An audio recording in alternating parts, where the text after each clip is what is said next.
매년 끊이지 않고 반복되는 새마을금고 횡령 비리 소식 단독으로 전해드렸었죠. 대출 조건 자격 미달인데도 불구하고 돈을 빌려주는 특혜 대출 또한 빈번한 것으로 드러났습니다. 오늘도 문성필 기자의 단독 보도입니다. 전북 순창 지역 한 새마을금고는 올해 상반기 A법인에게 대출 한도를 넘겨 87억 원을 추가로 대출했습니다. 해당 금고가 한 명 또는 하나의 법인에 대출해 줄 수 있는 이른바 동일인 대출 한도인 7억 원을 12배나 넘긴 겁니다. 동일인 대출 한도를 넘어 대출해 주는 건 명백한 불법입니다. 대출액이 회수가 안 되면 해당 금고의 부실로 이어져 그 피해가 고스란히 고객들에게 돌아가기 때문입니다.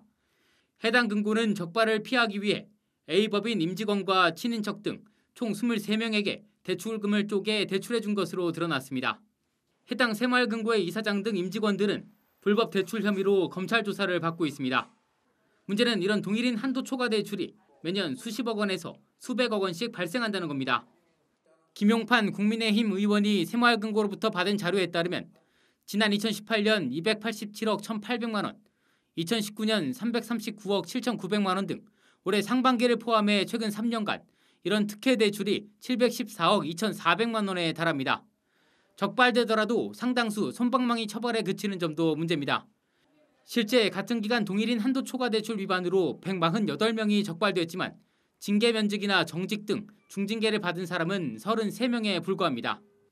가벼운 처벌이나 경징계에 그치다 보니 불법 대출이나 사고가 계속 발생하고 있습니다. 엄격한 처벌을 해서 다시는 재발하지 않도록 해야 합니다. 지난 2010년 서강 신용협동조합은 100억 원대 불법 대출을 내준 후 돌려받지 못해 파산함으로써 고객들이 큰 피해를 입은 적이 있습니다. 새마을금고가 지난 2015년부터 올해 6월 말까지 회수하지 못한 불법 대출 금액은 총 1,544억 5,800만 원.